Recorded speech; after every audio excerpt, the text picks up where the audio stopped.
എല്ലാവർക്കും നമസ്കാരം. ഇன்றைக்கி 2 குட்டி கதைகள் சொல்லலாம்னு இருக்கேன். ஆத்தியத்த கதை உத்தம கீதை. எல்லாரும் பகவத்கீதையை பற்றி கேட்டிருப்பேன். இது கிருஷ்ணனோட உத்தம கீதைன்னு ஒரு இது இருக்குது. அதை பற்றிட்டாக்குன்னு சொல்கிறேன். உத்தமருங்கிறது கிருஷ்ணனோட தேராளியோட பேராக்கும். அந்த உத்தமர்கிட்ட கிருஷ்ணன் பேசின இதாக்கும். உத்தமரோட ചോദ്യങ്ങൾക്ക് കൃഷ്ണർ சொன்ன பதிலாக்கும் உத்தம கீதை.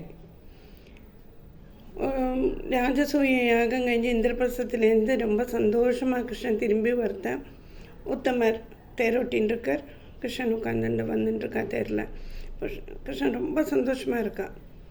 அப்போது அந்த சந்தோஷமான சமயத்தில் கிருஷ்ணன் சொல்கிறான், உத்தமா உனக்கு என்ன வேணுமோ கேளு, நான் சொல்கிறேன், நான் தரேன், நான் சொல்கிறேன்ல நான்ட்டு. அப்போது உத்தமர் சொன்னார், கிருஷ்ணா எனக்கு 1-2 இது இருக்குது, சம்சயம் இருக்குது, அதுக்கு உத்தரம் கிடச்சா போதும், எனக்கு வேறு ஒன்றும் வேண்டாம். அப்போ அது என்ன ஆக்கும்னா கேட்டுக்கோ, என்னால் முடிஞ்ச அளவுக்கு உன்னோட சம்சயத்தை தீர்த்து தரேன். கிருஷ்ணா உனக்கு எல்லாம் செய்ய முடியும், எல்லாமே நீ முன்னாலேயே அறிஞ்சுட்டுருக்கங்கிறது உன்னோட அந்த சிரிப்பிலேயே தெரிகிறது. அப்போது என்னத்துக்கு இத்தனை கஷ்டப்படுத்தணும் அந்த பாண்டவா தோல்க்க போகிறான்னு தெரியும். அந்த துரியோதனன் கூட சூது கழிச்சா இல்லை தோல்ப்பான்னு உனக்கு முன்னமே தெரியுமானா அந்த சூதுகளியே இல்லைன்னு ஆக்கியிருக்கலாம் இல்லையா? அது வேண்டாம்னு பண்ணியிருக்கலாமே. அவளை கொண்டு கழிக்க வச்சு தோல்க்க வச்சு பண்ணியிருக்கணுமா? அதே போல் அந்த சூதுகளியில் அவன் தன்னோட சகோதரங்களையெல்லாம் வச்சு தோல்கிறான்னு காண்றதாட்ல கடைசியில் திரௌபதியும் வச்சு தோற்க போகிறான்னு சொல்லி தெரிஞ்சா அதையாவது உனக்கு தடுத்திருக்கலாம் இல்லையா? அதையும் நீ தடுக்கலையே. அதே மாதிரி அந்த திரௌபதி அந்த சபையில் அத்தனை அவமானப்பட வச்ச அப்புறம் தானே நீ லாஸ்ட்டில் காப்பாற்றினாய். அது ஏன் கண்ணா? உனக்கு இதே முன்னமே இதெல்லாம் தெரியுமானா இதெல்லாம் முன்னால் தடுத்திருக்க முடியுமே, இதெல்லாம் சம்பவிக்காக்கி ஏன் அதெல்லாம் நடக்க வச்சாயின்னு. இப்போ கிருஷ்ணன் சிரிச்சுட்டே சொன்னான், உத்தமா துரியோதனுக்கு சூது கழிக்க தெரியாது, பகடை உருட்ட தெரியாது அவனுக்கு. அப்போ அவன் என்ன சொன்னான், சூது கழிக்கிறதுக்கு தர்மபுத்திரரை கூப்பிடுறத அவன் சொன்னான், நான் கழிக்கிறேன், ஆனால் எனக்கு பகரம் பகடை உருட்டுறதை என்னோட மாமா செய்வாங்க. அது முன்னமே அவன் சொல்லிட்டு தான் அந்த கழிக்கிறதுக்கு உட்காந்தேன். அப்போ அவனுக்கு தெரியும் அவனுக்கு என்ன முடியும் என்ன முடியாதுங்கிறது அவனுக்கு தெரியுமா இருந்தது. தர்மபுத்திரர் அதே மாதிரி நான் கழிக்கிறேன், പക്ഷെ எனக்கு பகரம் பகடை கிருஷ்ணன் உருட்டட்டும்னு சொல்லியிருந்தான்னா சிலப்போ அந்த தோல்வி சம்பவிச்சிருந்திருக்காது. പക്ഷേ தர்மபுத்திரர் எனக்கு சூது கழிக்க தெரியுங்கிற அந்த ஒரு இதில் பகடையும் உருட்ட தெரியும், பகடை போட தெரியும்ங்கிற அந்த ஒரு மேதாவித்தனத்தில் என்னை ஓர்க்கவே இல்லை, என்னை கூப்பிடவும் இல்லை. அந்த இதுக்கு விளையாட்டுக்கு என்கிட்ட சொல்லவும் இல்லை, கூப்பிடவும் இல்லை. கூப்பிடாத இடத்துக்கு நான் எப்படி போவேன்? என்கிட்ட கேட்காத ஒரு காரியத்துக்கு நான் என்ன அபிப்பிராயம் சொல்லுவேன்? அதனால நான் பேசாமல் இருந்தேன்.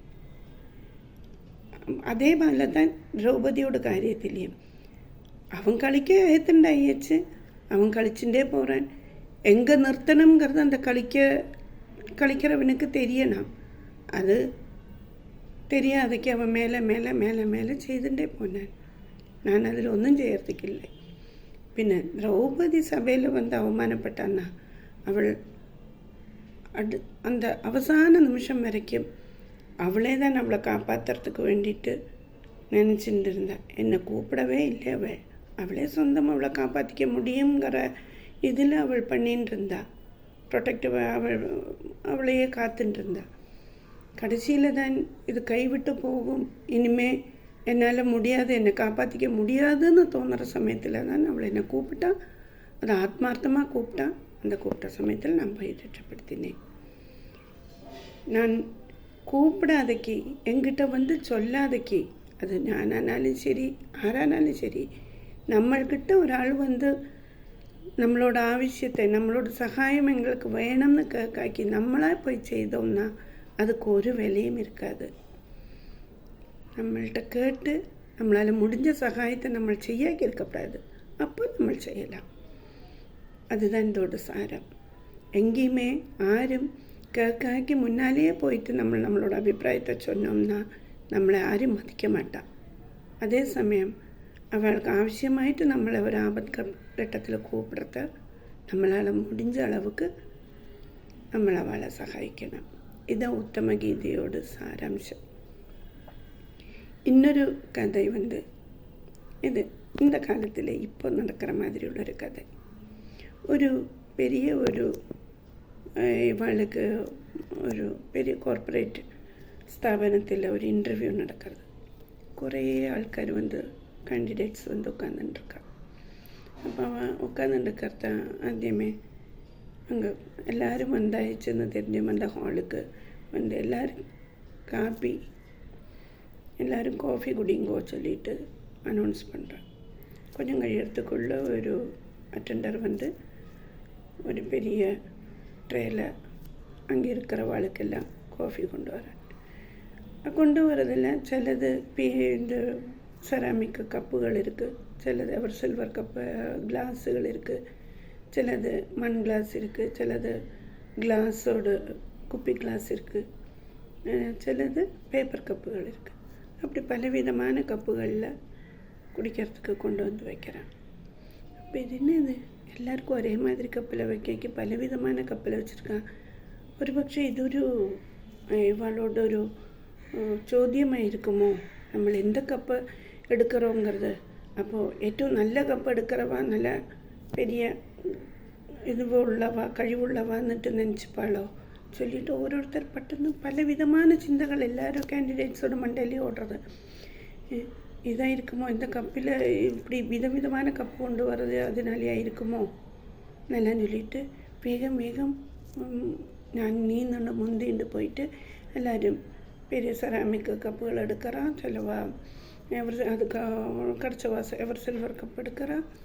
எல்லாம் எடுத்து பின்ன கொஞ்சம் பேப்பர் கிளாஸில் உள்ள அந்த பேப்பர் கப்புகள் தான் பாக்கி இருக்குது. கடைசி 3 பேருக்கு அதுதான் கிடச்சிது. அதை எடுத்துட்டா. அது கொஞ்சம் கழிஞ்சிட்டு இந்த இன்டர்வியூ பண்ணுற ஆள் கடந்து வர அந்த ஹாலுக்கு ஹாய் எல்லோரும் குட் மார்னிங் சொல்கிறான். எல்லோரும் அவளும் குட் மார்னிங் சொல்கிறான். அப்போது அந்த ஆள் கேட்குறா, எல்லோரும் காப்பி குடிச்சிடலாம் கேட்குறத. எல்லோரும் சொல்கிறான், ஆமாம் நாங்கள் காப்பி குடித்தோம், எல்லோரும் குடித்தோம் சொல்கிறான். இப்போ இந்த கடைசியில் பேப்பர் கப் எடுத்த 3 பேர் மாத்திரம் ஒன்றும் சொல்லாதக்கு இருக்கா. இப்போ எல்லோரும் குடிச்சிடலாம் திருப்ப கேட்குறத. எல்லோரும் காப்பி குடிச்சிடலாம் கேட்குறத. அந்த 3 பேரை எழுந்திருந்து நின்றுட்டு சொல்கிறான், நாங்கள் காப்பி குடிக்கலை. இப்போ பாக்கியுள்ளவளும் சொல்லலாம், இல்லை அவளும் எடுத்து குடித்தா நாங்கள் பார்த்தோம், அவளும் கப் எடுத்து குடிக்கிறது பார்த்தோம்.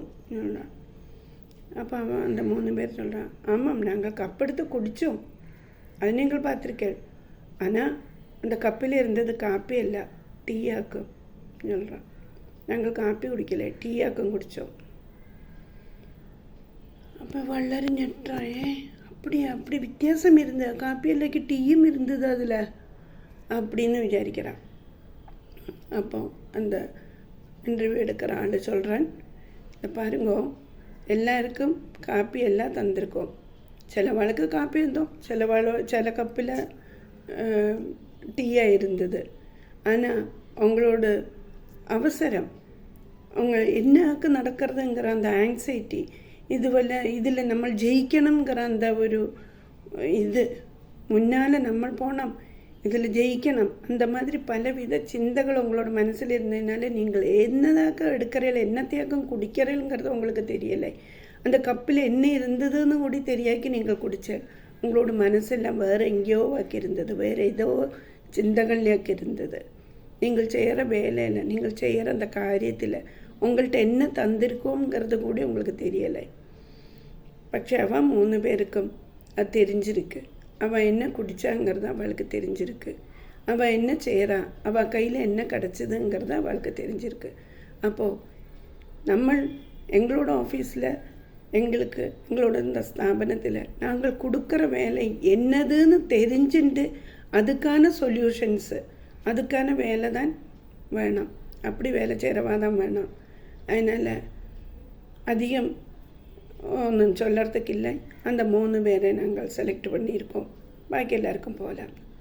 இப்போது നമ്മൾ ഒരു കാര്യം பண்ணுறத ഒരു என்ன காரியம் ஆயிக்கட்டும், அது ஏது காரியம் பண்ணாலும் நம்மளோட கான்சன்ட்ரேஷன் இல்லாட்டா நம்மளோட இது நம்ம கையில் என்ன இருக்குது, நம்ம என்ன பண்ணுறோம், என்னத்துக்கு பண்ணுறோம், அது கையில் என்ன நம்ம கையில் இருக்கிறது என்னது, சுற்றும் இருக்கிறது என்னதுங்கிறதுல நம்ம கவனமாக இருக்கணும். അല്ലെങ്കിൽ நம்ம மனசு பாட்டுக்கு ஒன்று ஆலோசிச்சுட்டு புத்தி பாட்டுக்கு வேறொன்று சிந்திச்சுட்டு இப்படி பலவித കുഴപ്പങ്ങളിലെയും പലവിധ നമ്മളാ തീരുമാനിച്ച കാര്യങ്ങളിലെയും കൂടിയിട്ട് നമ്മൾ ഓരോ കാര്യം பண்ணிட்டுருந்தோம்னா നമ്മൾ സഫലമാകാതെ നമ്മളോട് ഗോൾ கிடைக்காது நம்மளுக்கு. അപ്പോൾ നമ്മൾ என்ன செய்கிறோங்கிறத ஆலோசிச்சும் தெரிஞ்சும் அறிஞ்சுം பண்ணணும். அது என்ன காரியமாக இருந்தாலும், எത്ര சின்ன காரியமாக இருந்தாலும் சரி, எത്ര பெரிய காரியமாக இருந்தாலும் சரி, நம்ம என்ன பண்ணுறோம், என்னத்துக்கு பண்ணுறோங்கிறது எப்பவும் நம்ம മനസ്സിലാക്കിയിട്ട് അത് പ്രകാരം ചെയ്യണം. இதுதான் இன்றைக்கி என்னோட 2 குட்டி கதைகள். உங்களுக்கு எல்லாருக்கும் பிடிச்சிருக்குன்னு நினைக்கிறேன். எல்லோரும் உங்களோட வேண்டப்பட்டவர்களுக்கும் எல்லாருக்கும் பிடிச்சதுன்னா உங்களை ஸ்நேகிதமாக இருக்கும் எல்லாருக்கும் என்னோட சேனலை ரெக்கமெண்ட் பண்ணுங்க. இனியும் எனக்கு தொடர்ந்து சப்போர்ட் பண்ணுங்க. தேங்க்யூ.